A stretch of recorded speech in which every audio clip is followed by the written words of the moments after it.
Hello, AC students, and today we're going to look at literal equations the second day. You're going to want to have your notebook today, you're going to want to have a writing utensil, and you're probably going to also want a calculator today. Your learning goals for this particular video are I can solve literal equations, and I can evaluate an equation when given values. So, basically, steps to solving literal equations. We looked at this last time, but identify where in the equation the wanted variable is. Then you're going to begin to solve for the variable like you would do if they were regular numbers. So let's try our first equation, and our first literal equation. Solve the equation 4 equals 2m minus 5n for m. What are the values of m when n is negative 2, 0, and 2? Very first things, let's solve that equation for m.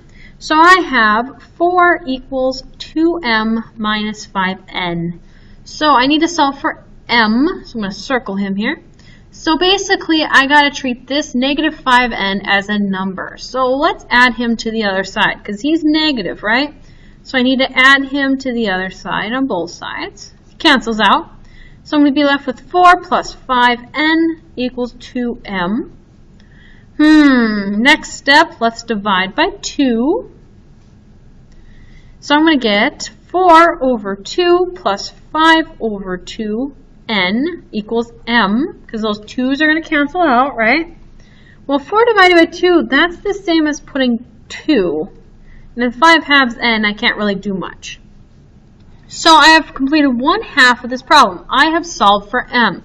Now, they want to know what is m when n is equal to negative 2, when n is equal to 0, and n is equal to 2. So when n is equal to negative 2, basically what I'm going to do is plug in a negative 2 right here. So I'm going to get 2 plus 5 over 2 times my n, which is negative 2, equals my m. So let's figure out what that is. So this is a negative 2 over 1, right?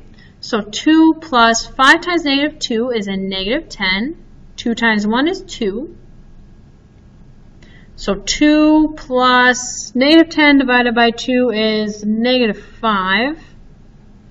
Or 2 plus negative 5, that is a negative 3. Okay, let's try it again.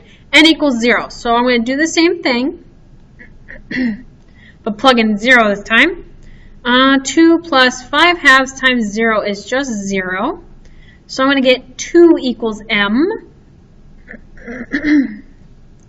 And then let's try what 2 is. So 2 plus 5 over 2 times 2 equals m. So I'm going to get 2 plus, all I get here. 5 times 2 is 10. 2 times 1 is 2. So I'm going to get 2 plus 5 equals m, or m equals 7. Right? So I plugged in 2. Multiplied it out, got 10 over 2, which is 5, and then I just added around. So my answers are m equals negative 3, m equals 2, and m equals 7 based on those given values. Let's try a story problem. So this monarch butterfly is the only butterfly that migrates annually north and south. The distance that a particular monarch butterfly travels is 1,700 miles. It takes a typical butterfly about 120 days to travel one way. So that would be going from, let's say, North Dakota to Mexico. What is the average rate at which a butterfly travels in miles per day? I'm going to use the formula D equals RT.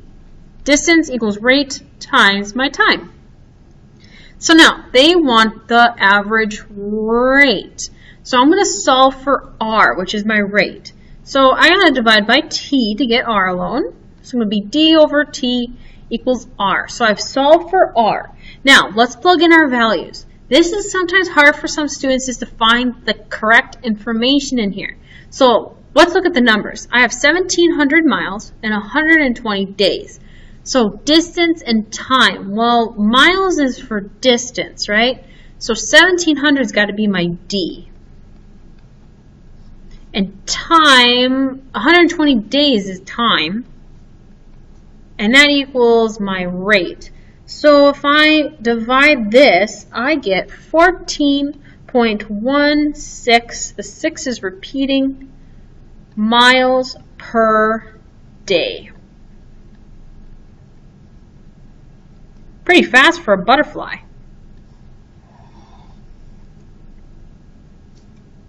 We'll try another one. Suppose that the amount in an account 3 years after a principal of $5,000 was invested is $6,050. What was the interest rate? We're going to use this formula. A equals P plus PRT, where A is the amount after time, P is the principal, so the amount that we put into the account originally, R is the interest rate, and T is for the time that you left it in there. So basically, I got to solve for the interest rate. So I'm solving for R. Okay, so let's rewrite here. I want to solve for R. So very first thing I notice is this random P hanging out. Let's get rid of that. A minus P equals PRT. Now I need to solve for R, remember? So to solve for R, it looks like I need to divide, because this is P times R times T, right? Let's divide by PT. Sounds legal, right? So A minus P over P times T equals R. I would leave it like this. This is going to be a lot easier to plug in than if you would put it on top of each other. So now, I need to figure out my amounts. What are these letters going to stand for? What numbers do I need to put in? So I have 3 years. I have a principal of $5,000, and I have invested is $6,050. So 3 years is time. So for my T, I'm going to put a little T up here. That's my time. Principal is my P, so I'm going to put a P by that. And then my invested is $6,050. Well, what else could be a money? I already have my P, and I already have my T. That's got to be the amount after time, right? So I have A is 6050 minus my principal, my P, which is $5,000, over my principal, 5,000, times my time, which was 3 years. Let's solve that. So on the top here, when I subtract those, I get 1050. Bottom, I get 15,000. I divide that, I get 0.07. Now, that is not 0.07%. That is 0.07 written as a decimal. If you remember, to get a percent, you're going to move the decimal place twice to the right, or multiply by 100. So I will get, for an interest rate, 7%. Pretty good amount of money being made in that account, if I do say so myself. And that's the end of this video. See you later, Sabers.